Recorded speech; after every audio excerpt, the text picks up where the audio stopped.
Hello friend, स्वागत है आपका अपने चैनल आज क्लास में। आज की इस वीडियो में सामाजिक विज्ञान का एक मॉडल पेपर सॉल्व करेंगे। इस मॉडल पेपर में काफ़ी महत्वपूर्ण 50 ऑब्जेक्टिव प्रश्न बताएंगे जो आपके फाइनल बोर्ड परीक्षा के लिए काफ़ी महत्वपूर्ण रहेगा। तो एक भी प्रश्न आप लोग स्किप मत कीजिएगा। वीडियो को प्लीज़ आप लोग शुरू से लेके अंत तक देखिएगा। और चैनल को अभी तक आप सब्सक्राइब नहीं किए हैं तो चैनल को सब्सक्राइब कर लीजिएगा। और सब्सक्राइब करने के बाद एक बेल आइकन आता है तो बेल आइकन को दबा के ऑल पे कर लीजिएगा, ताकि जब भी लाइव क्लास हो तो आपके पास नोटिफिकेशन पहुंचता रहे। और हमारे वेबसाइट पे अभी सुबह 6 बजे सामाजिक विज्ञान का ऑनलाइन टेस्ट होगा, तो आप लोग जरूर दीजिएगा। तो आइए शुरू करते हैं पहले नंबर प्रश्न से। तो पहला नंबर प्रश्न है कि भारत में नीति आयोग की स्थापना कब हुई थी। ए ऑप्शन है 2013 में, बी ऑप्शन है 2014 में, सी ऑप्शन है 2015 में, डी ऑप्शन है 2016 में। तो यहाँ पे आपको बताना है कि भारत में नीति आयोग की स्थापना कब हुई थी। तो 2015 में हुई थी, इसे आपको याद रखना है। यहाँ पे सी वाला ऑप्शन बिल्कुल ही सही हो जाएगा। ये देखते हैं अगला प्रश्न, दो नंबर प्रश्न है कि बिहार के विकास में सबसे बड़ी बाधा क्या है। ए ऑप्शन है अशिक्षा, बी ऑप्शन है सूखा, सी ऑप्शन है बाढ़, डी ऑप्शन है पैसा। तो यहाँ पे आपको बताना है कि बिहार के विकास में सबसे बड़ी बाधा क्या है। तो अशिक्षा है, इसे आपको याद रखना है। काफी महत्वपूर्ण प्रश्न है। यहाँ पे ए वाला ऑप्शन बिल्कुल ही सही हो जाएगा। ये देखते हैं अगला प्रश्न, 3 नंबर प्रश्न है कि कौन सी मिट्टी सर्वाधिक उपजाऊ होती है। ए ऑप्शन है पर्वतीय मिट्टी, बी ऑप्शन है मरुस्थलीय मिट्टी, सी ऑप्शन है काली मिट्टी, डी ऑप्शन है जलोढ़ मिट्टी। तो यहाँ पे आपको बताना है कि कौन सी मिट्टी सर्वाधिक उपजाऊ मिट्टी होती है। तो जो जलोढ़ मिट्टी होती है ये सर्वाधिक उपजाऊ मिट्टी होती है, इसे आपको याद रखना है। यहाँ पे डी वाला ऑप्शन बिल्कुल ही सही हो जाएगा। ये देखते हैं अगला प्रश्न, 4 नंबर प्रश्न है कि धर्म को राजनीति से अलग नहीं किया जा सकता, यह किसने कहा है। ए ऑप्शन है महात्मा गांधी ने, बी ऑप्शन है जवाहरलाल नेहरू ने, सी ऑप्शन है जयप्रकाश नारायण ने, डी ऑप्शन है मदन मोहन मालवीय ने। तो यहाँ पे आपको बताना है कि धर्म को राजनीति से अलग नहीं किया जा सकता, यह किसने कहा है। तो महात्मा गांधी जी ने कहा है, इसे आपको याद रखना है। यहाँ पे ए वाला ऑप्शन बिल्कुल ही सही हो जाएगा। ये देखते हैं अगला प्रश्न, 5 नंबर प्रश्न है कि रेशम मार्ग कहाँ से शुरू होता था। ए ऑप्शन है भारत से, बी ऑप्शन है जापान से, सी ऑप्शन है चीन से, डी ऑप्शन है वियतनाम से। तो यहाँ पे आपको बताना है कि रेशम मार्ग कहाँ से शुरू होता था। तो चीन से शुरू होता था, इसे आपको याद रखना है। यहाँ पे सी वाला ऑप्शन बिल्कुल ही सही हो जाएगा। ये देखते हैं अगला प्रश्न, 6 नंबर प्रश्न है कि मैग्नीज का उत्पादन किस राज्य में सबसे अधिक होता है। ए ऑप्शन है उड़ीसा में, बी ऑप्शन है झारखंड में, सी ऑप्शन है कर्नाटक में, डी ऑप्शन है गोवा में। तो यहाँ पे आपको बताना है कि मैग्नीज का उत्पादन किस राज्य में अधिक होता है। तो उड़ीसा में सबसे अधिक होता है, इसे आपको याद रखना है। यहाँ पे ए वाला ऑप्शन बिल्कुल ही सही हो जाएगा। ये देखते हैं अगला प्रश्न, 7 नंबर प्रश्न है कि आधुनिक छापखाना का आविष्कार किसने किया था। ए ऑप्शन है गुटेनबर्ग ने, बी ऑप्शन है मार्को पोलो ने, सी ऑप्शन है लेनिन ने, डी ऑप्शन है न्यूटन ने। तो यहाँ पे आपको बताना है कि आधुनिक छापखाना का आविष्कार किसने किया था। तो गुटेनबर्ग ने किया था, इसे आपको याद रखना है। यहाँ पे ए वाला ऑप्शन बिल्कुल ही सही हो जाएगा। ये देखते हैं अगला प्रश्न, 8 नंबर प्रश्न है कि आधुनिक सभ्यता का ऋण किसे कहा जाता है। ए ऑप्शन है तांबा को, बी ऑप्शन है लोहा को, सी ऑप्शन है चांदी को, डी ऑप्शन है मैग्नीज को। तो यहाँ पे आपको बताना है कि आधुनिक सभ्यता का ऋण किसे कहा जाता है। तो लोहा को कहा जाता है, इसे आपको याद रखना है। यहाँ पे बी वाला ऑप्शन बिल्कुल ही सही हो जाएगा। ये देखते हैं अगला प्रश्न, 9 नंबर प्रश्न है कि सूचना का अधिकार अधिनियम कानून कब लागू हुआ। ए ऑप्शन है 2004 में, बी ऑप्शन है 2005 में, सी ऑप्शन है 2006 में, डी ऑप्शन है 2007 में। तो यहाँ पे आपको बताना है कि सूचना का अधिकार अधिनियम कानून कब लागू हुआ, तो 2005 में लागू हुआ, इसे आपको याद रखना है। यहाँ पे बी वाला ऑप्शन बिल्कुल ही सही हो जाएगा। ये देखते हैं अगला प्रश्न 10 नंबर। 10 नंबर प्रश्न है कि सांप्रदायिक राजनीति किस पे आधारित है। ए ऑप्शन है धर्म पर, बी ऑप्शन है जाति पर, सी ऑप्शन है क्षेत्र पर, डी ऑप्शन है भाईचारे पर। तो यहाँ पे आपको बताना है कि सांप्रदायिक राजनीति किस पे आधारित है। तो जो सांप्रदायिक राजनीति होता है ये धर्म पर आधारित होता है, इसे आपको याद रखना है। यहाँ पे ए वाला ऑप्शन बिल्कुल ही सही हो जाएगा। ये देखते हैं अगला प्रश्न 11 नंबर।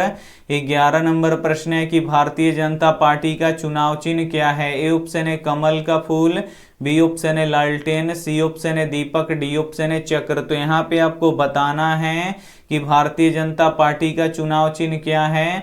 तो भारतीय जनता पार्टी का चुनाव चिन्ह कमल का फूल है, इसे आपको याद रखना है। यहाँ पे ए वाला ऑप्शन बिल्कुल ही सही हो जाएगा। ये देखते हैं अगला प्रश्न 12 नंबर। 12 नंबर प्रश्न है कि भारत में चुनाव का सर्वोच्च अधिकारी कौन होता है। ए ऑप्शन है निर्वाचन आयुक्त, बी ऑप्शन है मुख्य निर्वाचन आयुक्त, सी ऑप्शन है राष्ट्रपति, डी ऑप्शन है प्रधानमंत्री। तो यहाँ पे आपको बताना है कि भारत में चुनाव का सर्वोच्च अधिकारी कौन होता है। तो मुख्य निर्वाचन आयुक्त होता है, इसे आपको याद रखना है। यहाँ पे बी वाला ऑप्शन बिल्कुल ही सही हो जाएगा। ये देखते हैं अगला प्रश्न 13 नंबर। 13 नंबर प्रश्न है कि भारत का नारियल प्रदेश किसे कहा जाता है। ए ऑप्शन है केरल को, बी ऑप्शन है कर्नाटक को, सी ऑप्शन है झारखंड को, डी ऑप्शन है असम को। तो यहाँ पे आपको बताना है कि भारत का नारियल प्रदेश किसे कहा जाता है। तो केरल को कहा जाता है। यहाँ पे ए वाला ऑप्शन बिल्कुल ही सही हो जाएगा। ये देखते हैं अगला प्रश्न 14 नंबर। 14 नंबर प्रश्न है कि गिरवन किस राज्य में स्थित है। ए ऑप्शन है बिहार में, बी ऑप्शन है गुजरात में, सी ऑप्शन है पश्चिम बंगाल में, डी ऑप्शन है इनमें से कोई नहीं। तो यहाँ पे आपको बताना है कि गिरवन किस राज्य में स्थित है। तो जो गिरवन है ये गुजरात राज्य में स्थित है, इसे आपको याद रखना है। यहाँ पे बी वाला ऑप्शन बिल्कुल ही सही हो जाएगा। ये देखते हैं अगला प्रश्न 15 नंबर। 15 नंबर प्रश्न है कि गदर पार्टी का स्थापना किसने किया। ए ऑप्शन है चंद्रशेखर आजाद ने, बी ऑप्शन है लाला हरदयाल ने, सी ऑप्शन है महात्मा गांधी ने, डी ऑप्शन है जयप्रकाश नारायण ने। तो यहाँ पे आपको बताना है कि गदर पार्टी का स्थापना किसने किया। तो लाला हरदयाल ने किया, इसे आपको याद रखना है। यहाँ पे बी वाला ऑप्शन बिल्कुल ही सही हो जाएगा। सामाजिक विज्ञान के इस मॉडल पेपर में काफी महत्वपूर्ण 50 ऑब्जेक्टिव प्रश्न हम आपको बताएंगे, तो एक भी प्रश्न आप लोग स्किप मत कीजिएगा। वीडियो को प्लीज आप लोग शुरू से लेके अंत तक देखिएगा, और वीडियो को अभी तक आप लाइक नहीं किए तो प्लीज आप लोग वीडियो को लाइक भी कर दीजिएगा। ये देखते हैं अगला प्रश्न 16 नंबर। 16 नंबर प्रश्न है कि लखनऊ समझौता किस वर्ष हुआ। ए ऑप्शन है 1916 में, बी ऑप्शन है 1918 में, सी ऑप्शन है 1920 में, डी ऑप्शन है 1922 में। तो यहाँ पे आपको बताना है कि लखनऊ समझौता किस वर्ष हुआ। तो लखनऊ समझौता 1916 में हुआ, इसे आपको याद रखना है। यहाँ पे ए वाला ऑप्शन बिल्कुल ही सही हो जाएगा। ये देखते हैं अगला प्रश्न 17 नंबर। 17 नंबर प्रश्न है कि निम्न में से कौन सा राज्य लौह उत्पादन सबसे अधिक होता है। यहाँ पे आपको बताना है कि निम्न में से कौन से राज्य में सबसे अधिक लौह का उत्पादन होता है। तो कर्नाटक में होता है, इसे आपको याद रखना है। यहाँ पे ए वाला ऑप्शन बिल्कुल ही सही हो जाएगा। ये देखते हैं अगला प्रश्न 18 नंबर। 18 नंबर प्रश्न है कि भारत में पंचायती राज संस्थाओं में महिलाओं के लिए कितनी सीटें आरक्षित हैं। ए ऑप्शन है 50%, बी ऑप्शन है 40%, सी ऑप्शन है 20%, डी ऑप्शन है 80%। तो यहाँ पे आपको बताना है कि भारत में पंचायती राज संस्थाओं में महिलाओं के लिए कितनी सीटें आरक्षित हैं। तो 50% सीटें आरक्षित हैं, इसे आपको याद रखना है। यहाँ पे ए वाला ऑप्शन बिल्कुल ही सही हो जाएगा। ये देखते हैं अगला प्रश्न 19 नंबर। 19 नंबर प्रश्न है कि भारत का केंद्रीय बैंक कौन सा है। ए ऑप्शन है Reserve Bank of India, B option है Punjab National Bank, C option है State Bank of India, D option है क्षेत्रीय ग्रामीण बैंक। तो यहाँ पे आपको बताना है कि भारत का केंद्रीय बैंक कौन सा है। तो भारत का केंद्रीय bank reserve Bank of India है, इसे आपको याद रखना है। यहाँ पे ए वाला ऑप्शन बिल्कुल ही सही हो जाएगा। ये देखते हैं अगला प्रश्न 20 नंबर प्रश्न है कि संजय गांधी जैविक उद्यान किस नगर में स्थित है? ए ऑप्शन है राजगीर में, बी ऑप्शन है बोध गया में, सी ऑप्शन है बिहार शरीफ में, डी ऑप्शन है पटना में। तो यहाँ पे आपको बताना है कि संजय गांधी जैविक उद्यान किस नगर में स्थित है। तो जो संजय गांधी जैविक उद्यान है ये पटना नगर में स्थित है, इसे आपको याद रखना है। यहाँ पे डी वाला ऑप्शन बिल्कुल ही सही हो जाएगा। ये देखते हैं अगला प्रश्न 21 नंबर प्रश्न है कि भारत में किस प्रकार की लोकतंत्र की व्यवस्था है? ए ऑप्शन है प्रत्यक्ष, बी ऑप्शन है अप्रत्यक्ष, सी ऑप्शन है दोनों, डी ऑप्शन है इनमें से कोई नहीं। तो यहाँ पे आपको बताना है कि भारत में किस प्रकार के लोकतंत्र की व्यवस्था है। तो अप्रत्यक्ष लोकतंत्र की व्यवस्था है, इसे आपको याद रखना है। यहाँ पे बी वाला ऑप्शन बिल्कुल ही सही हो जाएगा। ये देखते हैं अगला प्रश्न 22 नंबर प्रश्न है कि रिजर्व बैंक ऑफ इंडिया का स्थापना कब हुआ? ए ऑप्शन है 1935 में, बी ऑप्शन है 1950 में, सी ऑप्शन है 1940 में, डी ऑप्शन है 1945 में। तो यहाँ पे आपको बताना है कि रिजर्व बैंक ऑफ इंडिया का स्थापना कब हुआ? तो 1935 में हुआ, इसे आपको याद रखना है। यहाँ पे ए वाला ऑप्शन बिल्कुल ही सही हो जाएगा। ये देखते हैं अगला प्रश्न 23 नंबर प्रश्न है कि रिजर्व बैंक ऑफ इंडिया का मुख्यालय कहाँ है? ए ऑप्शन है दिल्ली में, बी ऑप्शन है मुंबई में, सी ऑप्शन है चेन्नई में, डी ऑप्शन है पटना में। तो यहाँ पे आपको बताना है कि रिजर्व बैंक ऑफ इंडिया का मुख्यालय कहाँ है? तो मुंबई में है, इसे आपको याद रखना है। यहाँ पे बी वाला ऑप्शन बिल्कुल ही सही हो जाएगा। ये देखते हैं अगला प्रश्न 24 नंबर प्रश्न है कि सूचना के अधिकार से लोग होते हैं। ए ऑप्शन है जागरूक, बी ऑप्शन है क्रांतिकारी, सी ऑप्शन है उग्रवादी, डी ऑप्शन है इनमें से कोई नहीं। तो यहाँ पे आपको बताना है कि सूचना के अधिकार से लोग होते हैं तो जागरूक होते हैं, इसे आपको याद रखना है। यहाँ पे ए वाला ऑप्शन बिल्कुल ही सही हो जाएगा। ये देखते हैं अगला प्रश्न 25 नंबर प्रश्न है कि गंडक परियोजना का निर्माण किस स्थान पर हुआ है? ए ऑप्शन है बेतिया में, बी ऑप्शन है वाल्मीकि नगर में, सी ऑप्शन है मोतिहारी में, डी ऑप्शन है छपरा में। तो यहाँ पे आपको बताना है कि गंडक परियोजना का निर्माण किस स्थान पर हुआ है? तो वाल्मीकि नगर में हुआ है, इसे आपको याद रखना है। यहाँ पे बी वाला ऑप्शन बिल्कुल ही सही हो जाएगा। ये देखते हैं अगला प्रश्न 26 नंबर प्रश्न है कि भारत की वित्तीय राजधानी किस शहर को कहा जाता है? ए ऑप्शन है मुंबई को, बी ऑप्शन है पटना को, सी ऑप्शन है लखनऊ को, डी ऑप्शन है कोलकाता को। तो यहाँ पे आपको बताना है कि भारत की वित्तीय राजधानी किस शहर को कहा जाता है? तो मुंबई को कहा जाता है, इसे आपको याद रखना है। यहाँ पे ए वाला ऑप्शन बिल्कुल ही सही हो जाएगा। ये देखते हैं अगला प्रश्न 27 नंबर प्रश्न है कि कौन सी सरकार सबसे अच्छी मानी जाती है? ए ऑप्शन है राजतंत्र, बी ऑप्शन है लोकतंत्र, सी ऑप्शन है अफसरशाही, डी ऑप्शन है इनमें से कोई नहीं।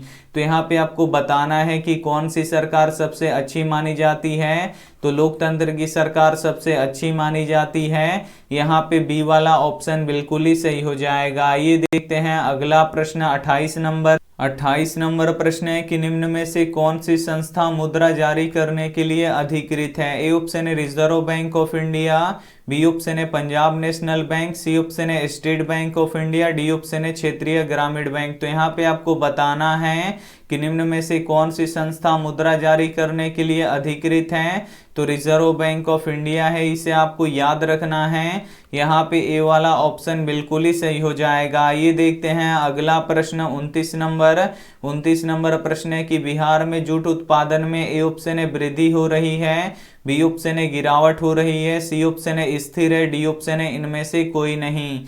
तो यहाँ पे आपको बताना है कि बिहार में जूट उत्पादन में गिरावट हो रही है, इसे आपको याद रखना है। यहाँ पे बी वाला ऑप्शन बिल्कुल ही सही हो जाएगा। ये देखते हैं अगला प्रश्न 30 नंबर प्रश्न है कि पूर्व मध्य रेलवे का मुख्यालय कहाँ है? ए ऑप्शन है पटना में, बी ऑप्शन है हाजीपुर में, सी ऑप्शन है समस्तीपुर में, डी ऑप्शन है बरौनी में। तो यहाँ पे आपको बताना है कि पूर्व मध्य रेलवे का मुख्यालय कहाँ है? तो हाजीपुर में है, इसे आपको याद रखना है। यहाँ पे बी वाला ऑप्शन बिल्कुल ही सही हो जाएगा। ये देखते हैं अगला प्रश्न 31 नंबर।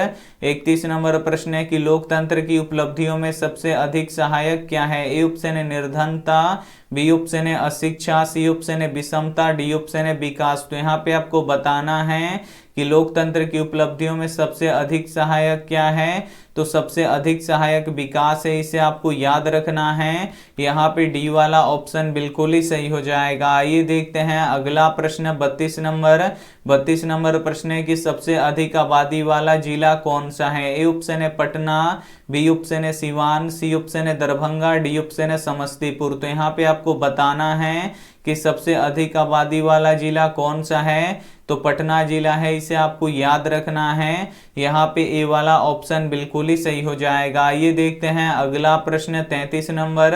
33 नंबर प्रश्न है कि स्वतंत्रता से पूर्व भारतीय अर्थव्यवस्था कैसी थी? ए ऑप्शन है कृषि प्रधान, बी ऑप्शन है उद्योग प्रधान, सी ऑप्शन है व्यवसाय प्रधान, डी ऑप्शन है इनमें से कोई नहीं।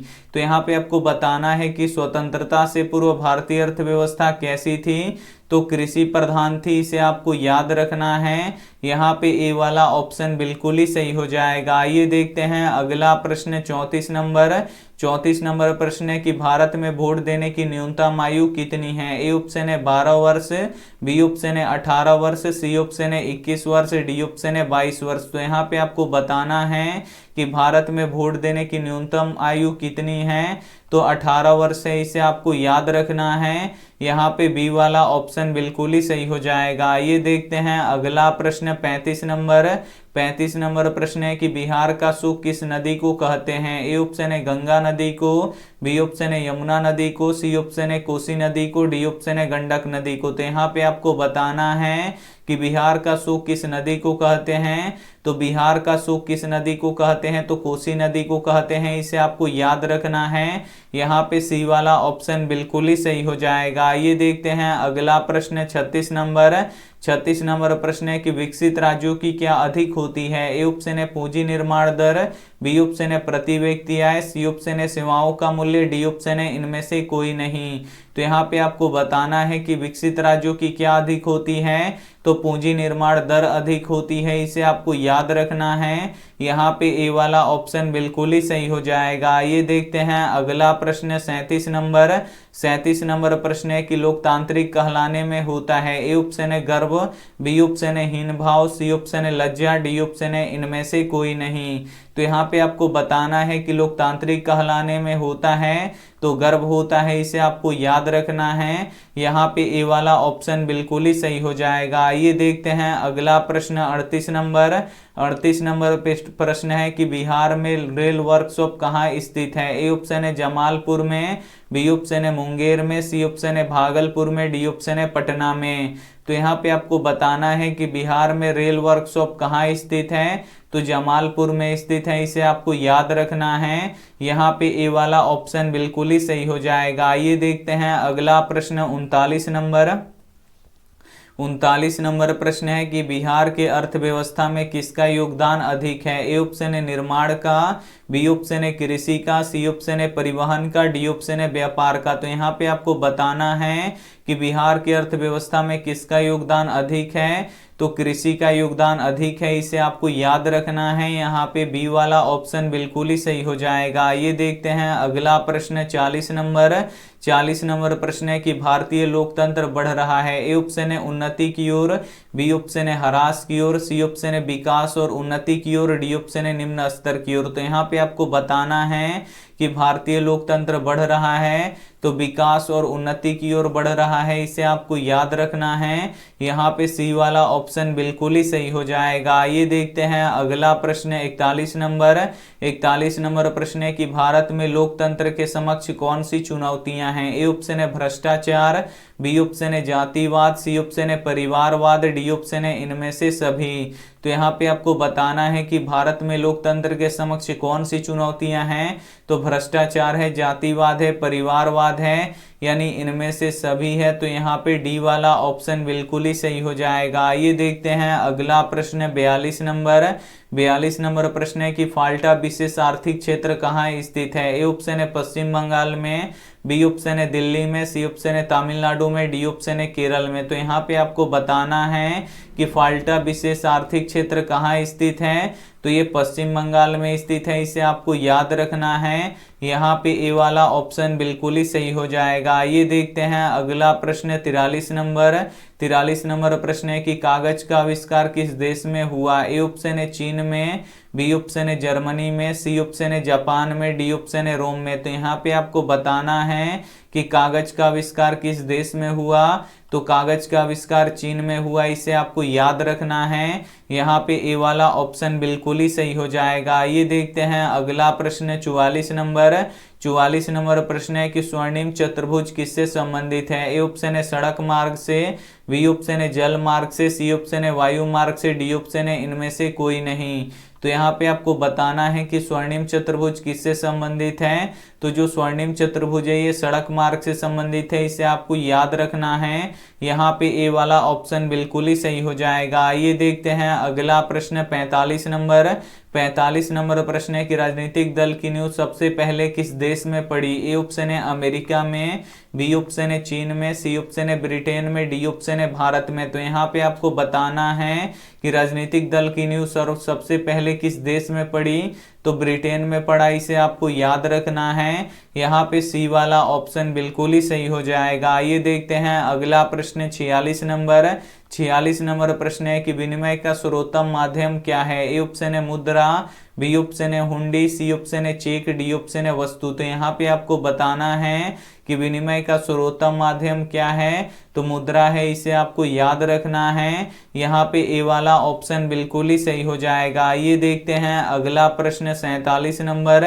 47 नंबर प्रश्न है कि विश्व का सबसे ऊंचा सड़क मार्ग किस देश में है। ए ऑप्शन है भारत में, बी ऑप्शन है चीन में, सी ऑप्शन है पाकिस्तान में, डी ऑप्शन है नेपाल में। तो यहाँ पे आपको बताना है कि विश्व में सबसे ऊंचा सड़क मार्ग किस देश में है। तो चीन में है, इसे आपको याद रखना है। यहाँ पे बी वाला ऑप्शन बिल्कुल ही सही हो जाएगा। ये देखते हैं अगला प्रश्न 48 नंबर।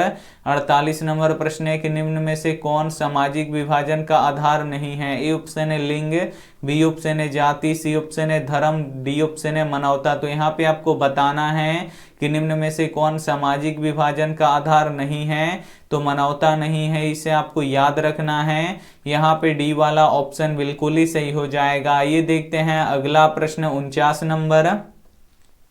49 नंबर प्रश्न है कि एटीएम में पैसे निकाले एवं रखे जा सकते हैं। ए ऑप्शन है 10 घंटे, बी ऑप्शन है 15 घंटे, सी ऑप्शन है 20 घंटे, डी ऑप्शन है 24 घंटे। तो यहाँ पे आपको बताना है कि एटीएम से पैसे निकाले एवं रखे जा सकते हैं। तो 24 घंटे आप पैसे निकाल भी सकते हैं, रख भी सकते हैं। यहाँ पे डी वाला ऑप्शन बिल्कुल ही सही हो जाएगा। ये देखते हैं अंतिम प्रश्न 50 नंबर।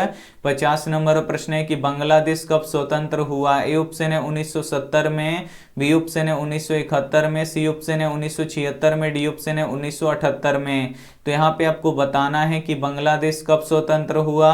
तो बांग्लादेश 1971 में स्वतंत्र हुआ, इसे आपको याद रखना है। यहाँ पे बी वाला ऑप्शन बिल्कुल ही सही हो जाएगा। सामाजिक विज्ञान के इस मॉडल पेपर में काफी महत्वपूर्ण 50 ऑब्जेक्टिव प्रश्न बता चुके हैं। तो इसमें से जो भी प्रश्न आपको याद ना हो तो प्लीज आप लोग उसे नोटबुक पे लिख के जरूर याद कर लीजिएगा।